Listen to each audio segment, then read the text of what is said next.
So it is that time of the season, none other than the prediction season, where I predict whether your teams will get promoted or relegated or where I think they will finish in general. It's also the season where we see shock wins, shock defeats, and maybe shock transfer exits. However, there's a couple of things to mention. The Vanarama National League has now changed to the Enterprise National League for sponsorship reasons. We've also seen the likes of Oldham and Barnet get promoted to League Two. We've seen the likes of Truro City, we've seen the likes of Borehamwood, Brackley Town, Scunthorpe all join the National League from the National League North and South after they gained their promotions. And we've also seen the likes of Dagenham and Redbridge, Maidenhead, AFC Fylde and Ebbsfleet all get relegated to the National League North and South respectively. So without a further ado, this is my Enterprise National League 25-26 predictions. And let's get right into it. And in 24th place, with no explanation needed, we have gone for Morecambe. Now, the reason why I say no explanation needed, it's a bit of a dark and gloomy situation. However, Morecambe, they're ceased to operations at the moment. They've got no cash to continue running. They've been suspended by the National League with the first, I think, 3 games that have been called off. So it's a massive, massive thing for them. Now, the things that I do want to say is Jason Whittingham, sell the club. Sell the club because you've not let the community down, you've let the town down, and you've let everyone else down that is associated with Morecambe Football Club. Now, yeah, for me, even if Morecambe do come back from this situation, in which I hope they do, by the way, I just think that regardless of that fact, I can see Morecambe, because you're seeing players leave anyway. It's inevitable that Morecambe will go down to the National League North if they are not expelled from the National League. So, yeah, 24th is Morecambe. So to round off the relegation places, we have got Braintree Town in 23rd, we've got Truro City in 22nd, and we've got Wealdstone in 21st. Now, starting off with Braintree Town in 23rd, the loss of Kyrell Lisby could be proven absolutely vital, scoring 16 goals last season in all competitions before joining Peterborough United. Now, unless they replace him, which I cannot see happening, maybe a new gem comes out. My knowledge isn't that great on Braintree Town. However, it could see relegation for Braintree Town this season. Now moving on to Truro City, even though John Askey's the manager, someone who's proven National League experience, someone who's done it before with the likes of York City, Macclesfield, teams like that, even though they've got like the likes of Christian Oxlade-Chamberlain, Luke Jeffcott, Aidan Stone. For me, I just see one of the promoted sides going down, and it's got to be Truro for me. Now, when John Askey first got appointed to Truro, it was with the expectation of fighting against relegation, from what I believe. However, they finished as champions and they're now in the National League, so could that be proven a step too far? Now, moving on into Wealdstone, I think there's no explanation neither really on this one. I think the loss of Alex Reid, his loan spell expired at the end of the season, scoring 17 goals in all competitions. I think that's proven vital to the reason why they stayed up last season. Don't get me wrong, Neil Gibson was a massive factor in that, but Alex Reid was also a part of the puzzle. So, can I see Wealdstone staying up? No. But if they were to replace that loss of Alex Reid and maybe sign a 17, 18, 19 goal a season striker, then maybe it could be done. But for now, they haven't done that in my eyes, so it's 21st and relegated for Wealdstone. So moving on into 20th, 19th and 18th. And 20th we've got Aldershot, 19th we've gone Brackley Town, and 18th we have gone for Borehamwood. Now moving into Aldershot, they're a bit of a hit and miss side really. I mean, they've lost a lot of players from that FA Trophy winning side. They stayed up by 5 points last season, and it's like, you look at it, Josh Brookins now been confirmed injured for the majority of the season. Ollie Scott's redislocated his shoulder, so he's now undergoing a second surgery. I can't really see them, I can't see them getting relegated, but I can see them just missing out on relegation, if that makes sense. Now, anything can happen. This is the National League, and with Aldershot, as I say, they are a hit and miss side, so 20th it is for them. Now, 19th, Brackley Town. They've kept the majority of that side that won the league this season. Now, you've got to look at it. They've brought in, Kyle Morrison from, I think it was Kidderminster Harriers or Solihull Moors. He's played for them. last season. You know, you've got keeper Cameron Gregory. So you look at that and it's a massive, massive thing to bring in two experienced players. But also, let's not forget about the Wolves, the former Wolves midfielder in Jack Price. Now, he brings bags of experience, being 32 years of age. The question is, though, is can he use that experience to drill it into the other members of the squad, and to, you know, drive them. But listen, Gav Cowan's got a good style of football there at Brackley Town, and I think the Brackley Town will be all right. But moving on into 18th, Boreham Wood. And, you know, the main thing that sticks out about them is the fact that he lost Tyrone Marsh in the summer when his contract expired. However, signing the likes of Jeff King on loan, they've also got Luke Norris, who departed Tranmere in the summer. You know, you look at them. If them two can stay fit, the side that they've got already is good enough. Now, them added on, they could finish a lot higher than 18th this season. But for now, with the injury record that Luke Norris has had and things like that, I do believe it would be fair to say that 18th would be good enough for Boreham Wood this season. In 17th place, we have got Boston United, and in 16th place, we have got Yeovil Town. Now, starting off with Boston United. Now, the only thing that I can really point out that's negative for them is the fact they've signed over 10 new players after a lot of the players were not retained. However, they've had a massive run towards the back end of last season, winning the last 7 out of 10 games and expecting a more steady season. The signing of 36-year-old striker Lionel John Lewis from York City could be proven vital, bringing bags of experience into the league. But I must say, signing over 10 new players, the question is, can they gel? And I'm also expecting a more steady season from Boston United. Now, they have replaced the loss of Cameron Gregory, who signed for Brackley Town, signing 2 new goalkeepers. So that'll be an interesting one to see who gets a new number 1 spot with them, and to see how, like, the Boston United side can get on. But going into Yeovil in 16th, now the only departure, the Spring's massive, like, you know, a big loss to me, is the defender, the Irish defender in Don Bernard. Now, we also know that goalkeeper Aidan Stone went to Choro City. But, you know, and it's also notable that Mark Cooper has a very small squad of 18. But the signing of Tavron Campbell and James Daly is just, you know, a bolster to their attack. Now, if they can get Tavron Campbell performing like he done in the 23-24 season, where he scored 15 goals in that season across all competitions, then Yeovil have a striker on their hands, and it's a striker at that, and it's something that, you know, in my opinion, the Yeovil fans should be looking forward to and should be happy to see. But it's only if he can get performing, because if not, then you're probably going to have another Tavron Campbell of last season when he was at Solihull Moors written all over it. But I'm not expecting that, and hopefully it's a positive situation for Yeovil Town. So in 15th, we've got Solihull Moors. In 14th, we have got Eastleigh. We're starting off for Solihull Moors in 15th. Now, the departures of Jordan Tunnicliffe, Josh Labadie, and let's not forget the striker Jack Stevens joining Oldham Athletic. They're big departures. And I mean, Jordan Tunnicliffe's gone to, I believe it was Kidderminster Harriers. Josh Labadie's gone to Hendersford Town. So it's not, the Josh Labadie one's more of an experience issue, and Jordan Tunnicliffe being a good centre half, seeing him play for Wrexham, it's mad to see him join Kidderminster Harriers. I think maybe injuries might be an issue. However, it looks like Matty Taylor is constructing a rebuild at Solihull, and you can't really write them off. That they've always been that side. They've always been a good side, so you can't really underestimate them. And I think 15th on a rebuild is probably fair to say.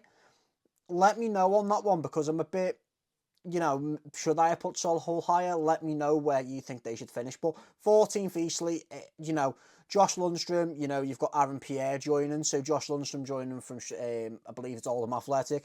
Aaron Pierre, Shrewsbury Town. However, a big key factor is the winger Tyrese Shade leaving to go to Burton Albion. I think it's a good move for him. It's a big move for him. However, I think for the club, it's a big loss.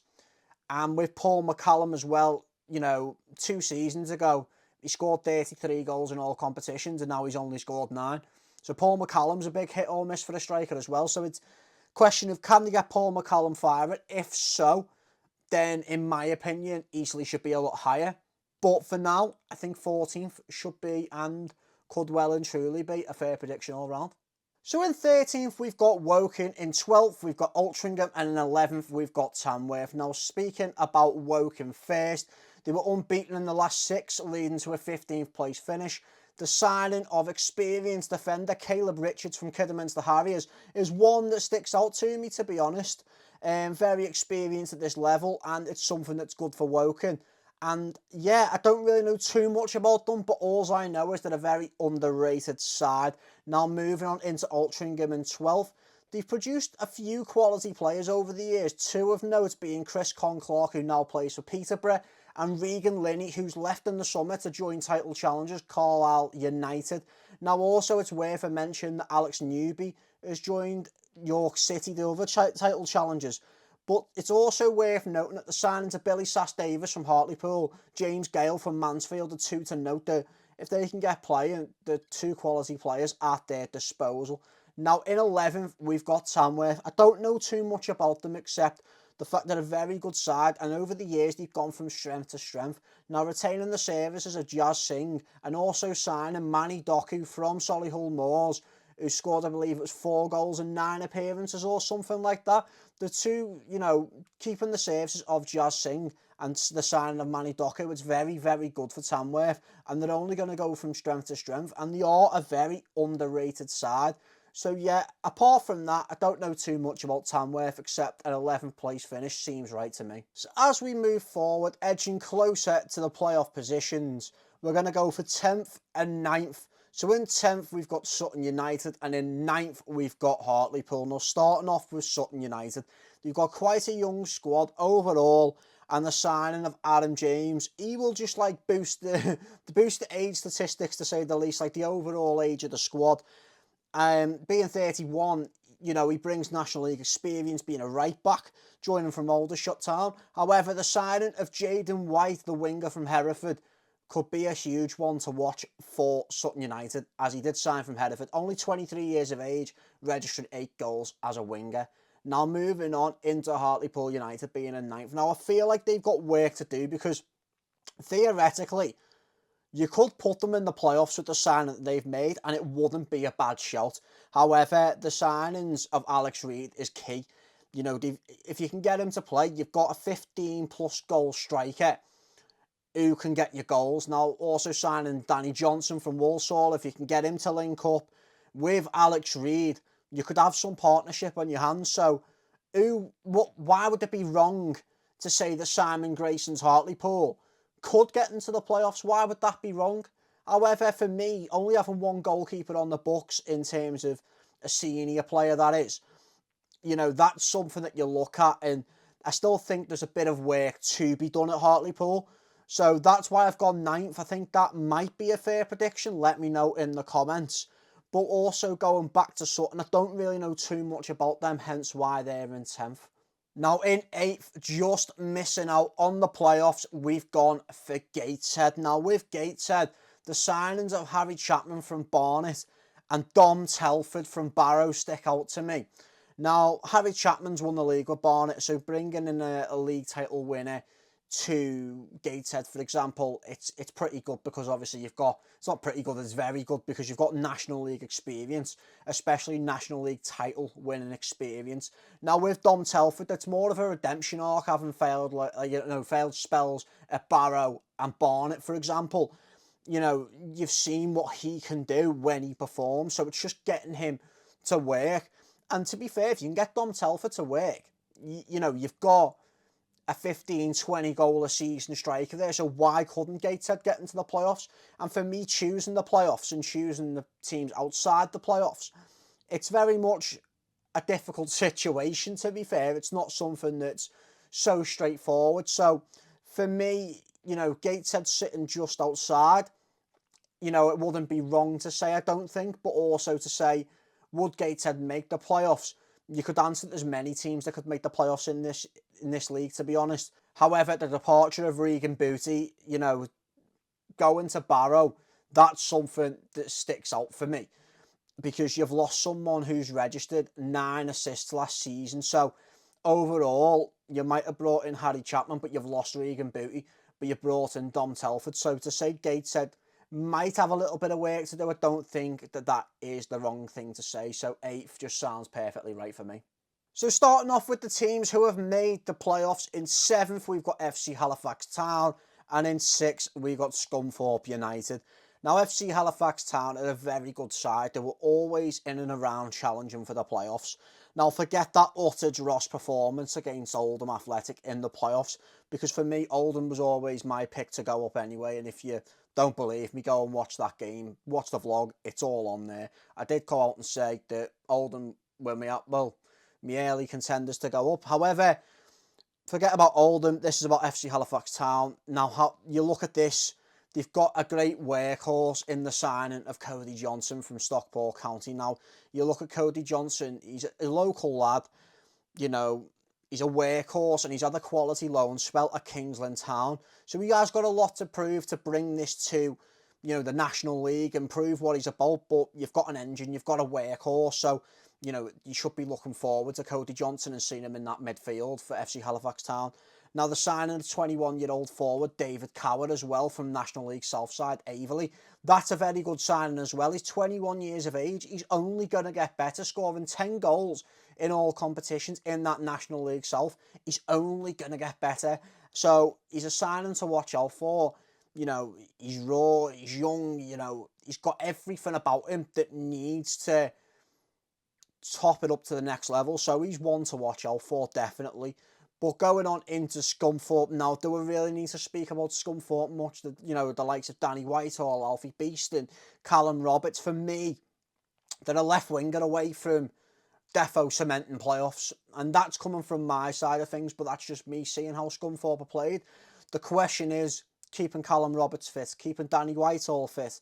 You know, they've bolstered the squad by the loan signing of Rory Watson from York City, bringing him back to the club.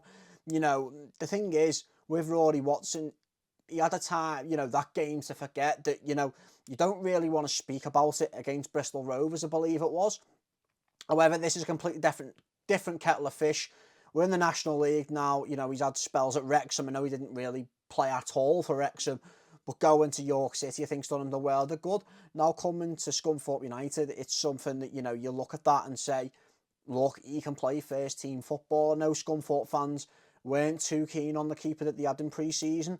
So this adds a bit of experience, a bit of strength and something going forward for them. But as I do say, they're a left winger away from definitely, in my opinion, being cemented in and around that playoff area. And I do think Andy Butler, you know, they play a good style of football, good fan base to drive them on. There's many factors that, you know, but would it make a wrong decision to put Scunthorpe United in the playoffs? The only thing that I'm going to say that goes against them is the lack of funds. Now, you probably think of Scunthorpe United of this league, you know, EFL side that, you know, have been through a rough time, going down to National League North, spending a couple of years there, coming back up. They're going to have money. They're not going to have as much money as what you think. So, 6th for Scunthorpe. Is that really a wrong thing to say? Let me know in the comment section below. So in 5th place, we've got Forest Green Rovers. In 4th place, we've got Rochdale. Now, starting with Forest Green Rovers, the signings of like Neil Kenji, you know, having Cairo Mitchell and Christian Deutsch at their services, retaining the services of Jordan Moore-Taylor, the centre-half, as well as the signing of goalkeeper Luke McNicholas from Wrexham, are all quality signs to come for Forest Green Rovers. However, Mac fans will call him an absolute snake. And for me, the good side, they're a very good side. You know, we went to Forest Green Rovers when they faced Southend and narrowly missed out on pens in the playoffs. So we've seen how good they can be. For me, though, it's Robbie Savage's ego that could get the better of him. Because, look, when Forest Green come knocking, he was a director at Macclesfield. And he said he was thinking about him. He's not thought about the club in a way. So if someone else steps in for him, what's to say that he's not going to go to them? For me, it's his ego that could be proven to be a problem. If not, and it's not proven to be a problem, they should be a lot higher on this table in this predictions. But for me, I do think his ego could be a problem. And that's why I've gone Forest Green in 5th. Now, Rochdale in 4th. For me, they're my dark horses, the ones to watch this season. The signing of winger Joe Pritchard from Oldham Athletic. Been proven to be quality this pre-season for Rochdale. And also the signing of Manny Dazarovwe, you know, his contract expiring at Hartlepool, bringing him in. I know they've lost the services of Cairo Mitchell when he's joined Forest Green, but they've brought in a striker who's absolutely quality, a target man, someone who can hit the back of the net, and that's why they're so high up in my table predictions. However, having two young goalkeepers at their disposal, it's something that's not experienced to me. It's not something that would go, well, I've got these to finish third, I've got these to finish second, I've got these to challenge for the title. Fourth for me is because they're my underdogs, they're my pick as the underdogs, but they need to improve on the goalkeeping situation before I can even say, hand on heart, that yeah, they're going to be challenging, they're going to be up there for sure, and a return to the Football League could be on the cards. So in third place, we've got Southend United. Now, they, in this table, would be progressing to the playoff semi-final. And there's reasons for that. You know, the permanent signing of Ben Goodliff, the centre-half, proven very experienced, very quality for Southend. And it's something that strengthens them. You know, obviously he was on loan last season, it's now permanent, so that's a good thing and a good bit of business for Southend United. Also, the signing of Sam Austin from Notts County can be proven quality for Notts County. You know, he's been in the National League before, he's been there, he's done it, he's got promotion before. So Kevin Mayer's got a good signing, not just a good signing, but a good team at his disposal. And we've seen how good they can be. So would it be wrong to put Southend in third? I don't think it would be. And maybe a potential return to the Football League could be on the cards for Southend United. So we've got two teams left, York City and Carlisle United. But the question is, who finishes first for me and who finishes second? So let's start off with second place. I've got Carlisle United. Now for me, they've gone all out. They've got Regan Linney. They've got Luke Armstrong as the striker with Charlie White. You know, they've got Morgan Feeney returning to the club. They've got Mark Hughes at the helm. For me, what lets them down is the lack of National League experience. And what will be a culture shock to Carlisle United is the way the teams will come to them like it's the cup final, so to say. And there'll be teams that come out and surprise Carlisle. Now, I don't mean that in a bad way against any other team in the National League. However, these are the giants. They're the one with the money. They're the one that can just splash out on different players and do a lot of things. I think it's going to be a culture shock, not just to Carlisle United, but to Mark Hughes. And you're probably saying to me, Jebbo, but Mark Hughes has managed Man City, he's managed Stoke, he's been here, he's done that.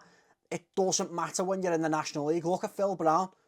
Look at Phil Brown. He's just been gone from Kidderminster. He's just been booted from Kidderminster in the National League North. He's been relegated from the National League to the National League North.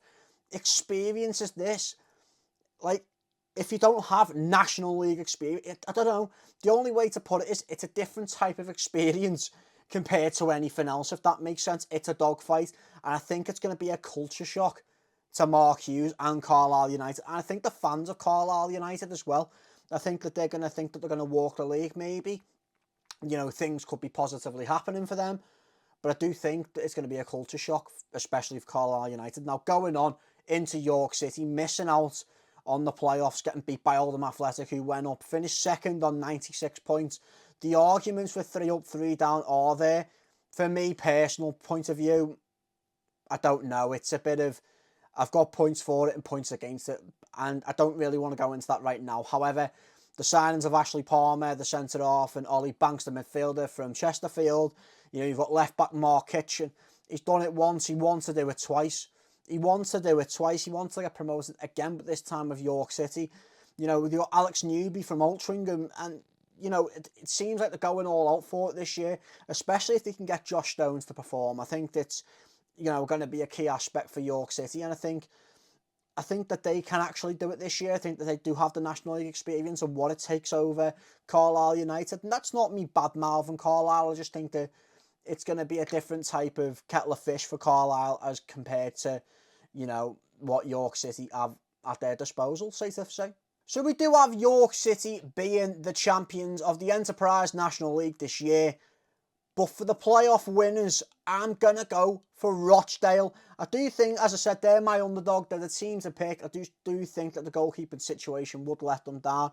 However, I don't think that's going to be an issue, because if there was an issue for Jim McNulty, he probably would have sorted that out well before the season's even started. So, yeah, listen, York are my champions. Rochdale are my playoff winners. Let me know your thoughts. on these predictions, leave them in the comments. If you are new to the video, make sure you like, subscribe, and tap that bell for more notifications as when I upload. And I shall see you guys on the next one.